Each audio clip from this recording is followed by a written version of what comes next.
Episode 3, The Ship That Never Existed. The vanished ships didn't show up at first.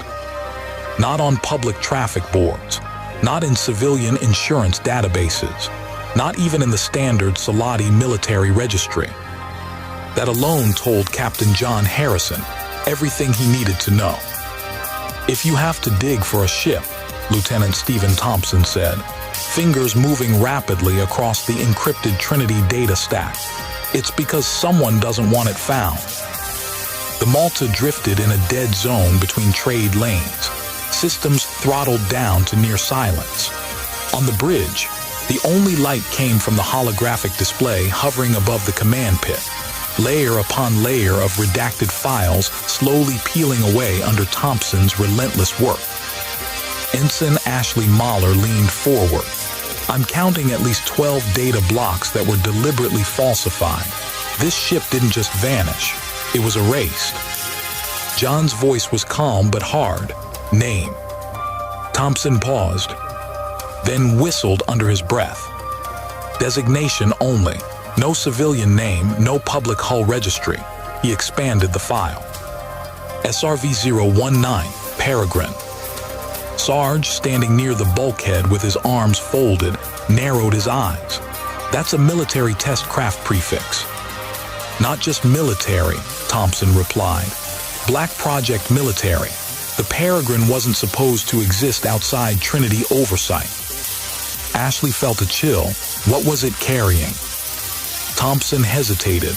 That's the part I was hoping you wouldn't ask. The hologram shifted, resolving into a heavily classified project brief. Project SOLATI Veil. Purpose, deep space interdiction and signal suppression. Test platform, SRV-019 Peregrine. Status, classified terminated. John read silently. The Peregrine wasn't a warship. It wasn't a cargo hauler. It was a sensor ghost, a vessel designed to manipulate frame shift phenomena, suppress signatures, and observe targets without ever being seen. Interdiction without mass displacement, Ashley murmured. That's impossible with current tech. It was, Thompson said, until someone tried to cheat physics. John's gaze hardened. Flight path.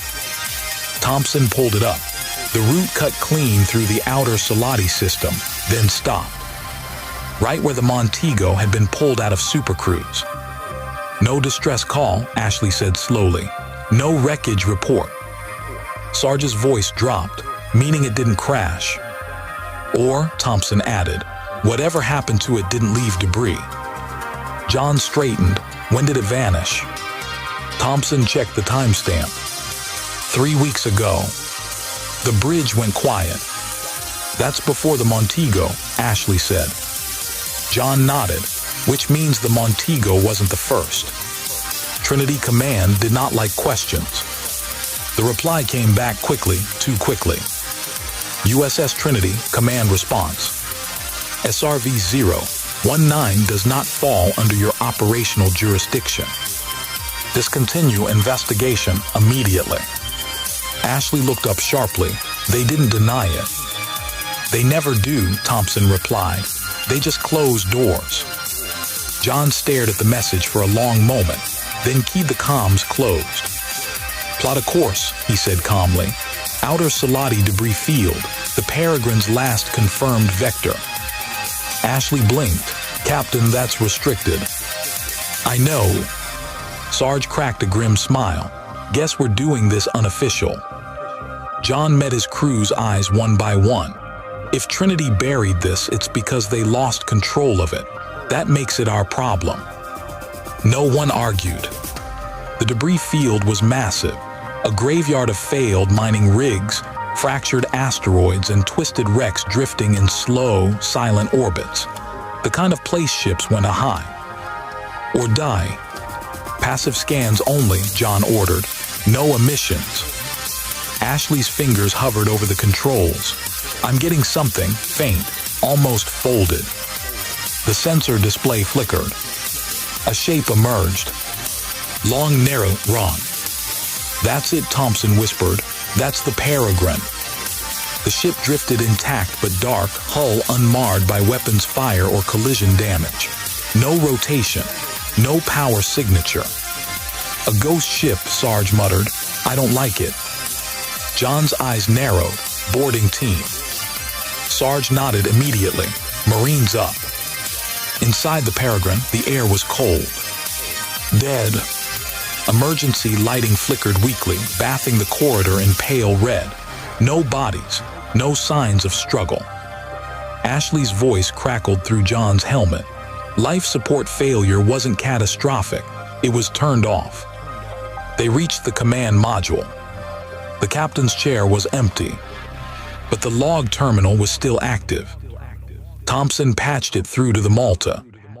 A single entry played. Peregrine command log final. The system worked too well. We didn't just hide from them, we attracted them. Static rippled across the feed.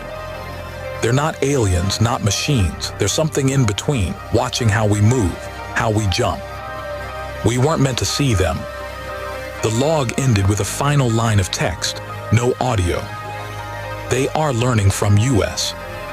John felt the weight settle in his chest. The Montego hadn't been attacked by chance. It had been studied, and Salati's Black Project hadn't failed.